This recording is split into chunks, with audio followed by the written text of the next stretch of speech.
This is my message about escapism and utopianism as a way to kind of use like some sort of relative. There's a term. This is a sophisticated kind of concept.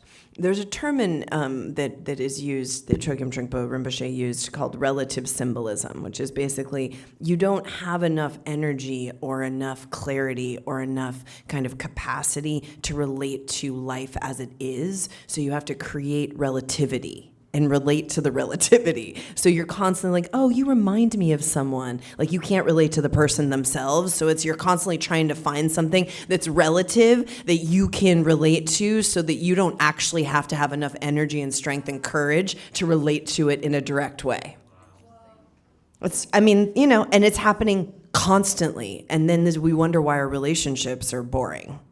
Because I'm relatively, extreme version of this is what happens like in the porn culture. It's like, we're especially the younger generations are with the internet porn. They're, totally conditioned.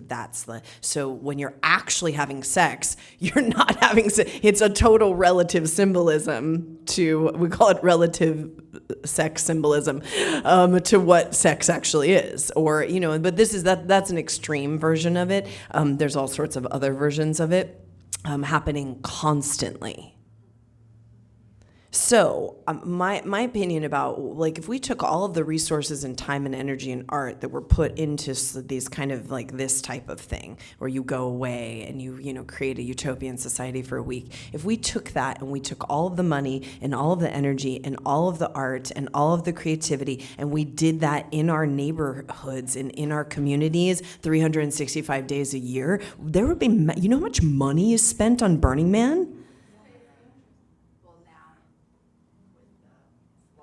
I mean, it's insane. Yeah, no, it's so much. There's so many resources. So I want to, and in the spiritual sense of this, there's a way that basically we indulge our escapism. We indulge this kind of this cocooning, and we do it. There's all sorts of different ways that we do it. So I'm just using Burning Man as one example of this because especially in the West Coast of of America, it's like an extreme version of this type of behavior, which is that we're indulging a certain kind of cocooning of ourselves away from the actuality of the real life, the daily life, whatever is right in front of us. And I've said this last year, and I'm going to say it again because I really mean it. If we started to make if we made those types of art installations and and we created that type of giving economy, and we had that kind of relationship with our neighbors and in our communities, there could be a massive change. I'm glad the only people who agree with me are the people who are in a Burning Man right now. So. I love it's like hallelujah. Yep. Yeah. It's just like 10 of us. It's a Burning Man. But we're keeping it strong here.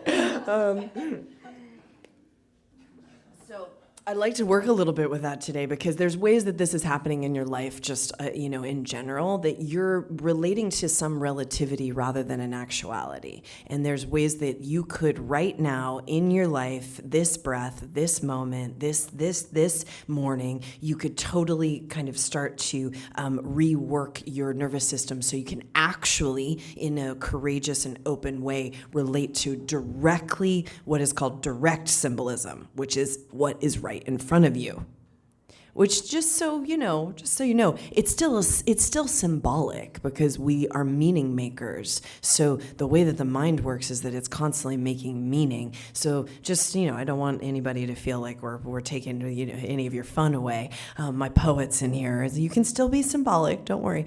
But it's a direct symbolism. So the direct experience of what's in front of you becomes the most refreshing, invigorating, empowering thing, rather than an idea of what it could be or an idea of what it should be or an idea of what you wanted it to be or just an idea of something that it's a mirage. And then we wonder why we are not fulfilled. because that it's we're so many steps away from what's actually in front of us that of course it can't be fulfilling, it can't be nourishing.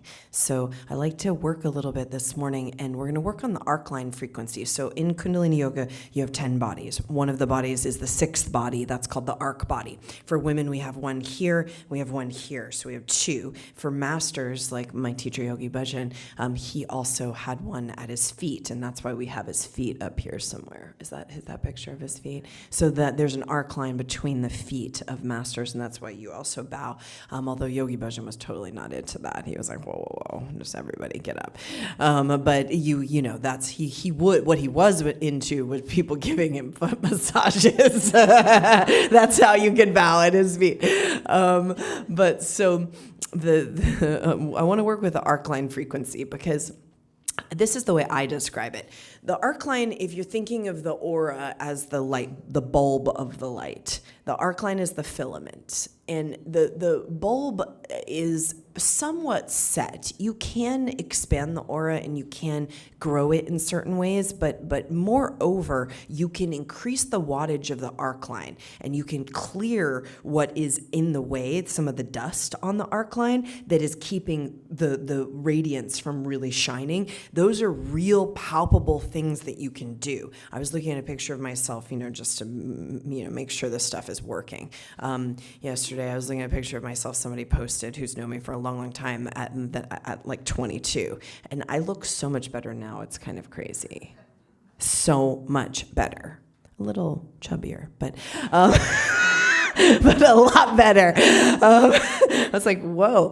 But it's so, that's because the radiance, whatever dust was on the arc line, now is not there. And so the radiance can shine through the human being, so much more. And that's all we're up to, really. Because when you change the arc line frequency and you start to activate a higher kind of wattage of the arc line, you will basically start to amplify the higher wattage of thought forms, which means you'll start to have a higher kind of opportunity of thought forms. Each, wink of an eye, blink of an eye, you have the 1,000 thought forms. The higher the wattage of the arc line, the higher wattage thought forms are going to be attracted like moth to flame. So you'll have a higher kind of frequency of thought choices. You'll have a higher frequency of neuron velocity, which means you'll be clear. You'll be more clear. Your mind will be more clear. Your body will be more clear.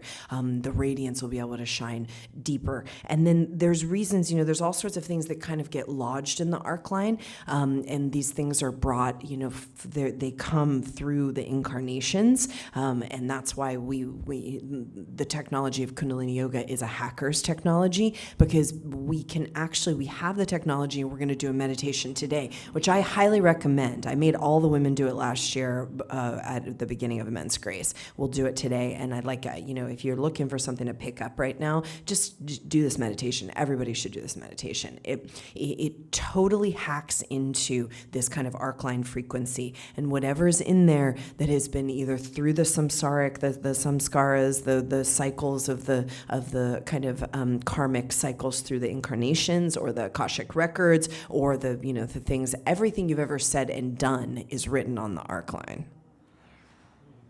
It's like, can I strike that from the record? You know what I mean? Well, you can strike it from the record. This is the meditation that does it. So I'd like us to, I want to give it to you today. And I think we did it this time last year. I think it's a nice fall equinox, or equinox if you're in the southern hemisphere. It's a nice equinox meditation, and if you start today, you'll get you'll get through equinox and into October, and you'll get that 40 days. I'm not, as you well know, I'm not that into 40-day meditations, and you certainly can do this longer than 40 days, but you want to hit 40 days consecutive. So there was a lot of questions. There was always those questions last year in Immense Grace, which was like, so I missed today. Does that mean I'm just... It's always everyone always wants me to say no. Of course, just keep going. in my if you have like a long-term meditation that you've been doing for years, which I hope you cultivate those types of relationships with one or more meditations. Those are the kinds of meditations that, occasionally planes, trains, and automobiles, or you're sick or whatever, maybe you miss a day. You've been doing it forever. It's just kind of part of the daily bread of your thing. If you're trying to hit 1,000 days, which sometimes that's what people are doing, they're trying to hit that 3-year mark, which is 1,000 days, then you're not, that's a goal, some sort of kind of thing that invigorates you. I personally am not invigorated by those things. I'm not a day counter. I don't care. Like, I just know that, I'm in it to win it. This whole week is, everyone's looking for the revelation, but spirituality can't be taught. It has to be caught. It's always, how do you deal with the kind of ebb and flow of energy in your life? It's really, that is the big kind of yogic capacity that I really want us to develop, because it will give you a long-term relationship with your spiritual progression and your spiritual depth that is something that nothing else can give you. And it really is that staying power, that kind of endurance. And so my point is, when we were doing the Longyearbyen Cars, which is that special sadhana, we're doing 2.5 hours. I've had Yogi Bhajan birthday sadhanas that are very revelatory, and there's all sorts of esoteric things that happen. And then and this is your regular sadhana. Then there's the moments, and this has kind of been like this week, where it's like, am I enlightened, or am I in aisle 7 of not Air One or Whole Foods, but actually am I at like Pavilions in Marina Del Rey? Like, where am I right now? And I'm not even in the organic food section. I'm in the where the soy sauce is. Yeah, I'm like in the no, it's the ethnic kind of food section. That's what I always imagine. It's like not the organic. It's like where you go where you're like really desperate. If you're in some small town, you think like, maybe I can find something I can eat in this section, and there's like seaweed, it's kind of like that. That's a long-term relationship. So you keep on just showing up, and so you should have these kind of cultivations of long-term relationships with some of these meditations, and you maybe 1 or 2 of them. We've been doing this meditation for the course of this year. This is powerful medicine to have these types of long-term relationships, and for it not to be anything special. Many days, many days, and then you just never know what the day is that something is going to open up in you, and you are never the same. And that's just what we're opening our system to be strong enough to not relatively relate to our spiritual practice. Which is, I'm telling you, if you could get one little bit of what I'm saying, you're going to be a much deeper Dharmic practitioner. Because people, you can have a very strong sadhana, you can be doing everything right, and your relationship with it is in this kind of relative symbolism, so you're not having a direct relationship with it.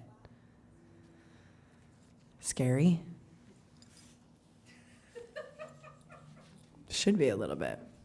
Because you can be doing everything right. You can be getting up in the thing and doing the thing, and you're not directly relating with the energy of it, which is the thing that's going to change you. And then you could be directly relating to the energy of it, and you're still in aisle 9 of Pavilions in Marina Del Rey. So nobody's promising no hope, no fear. Nobody's promising anything, which is what keeps you in that direct relationship. So then it stays fresh.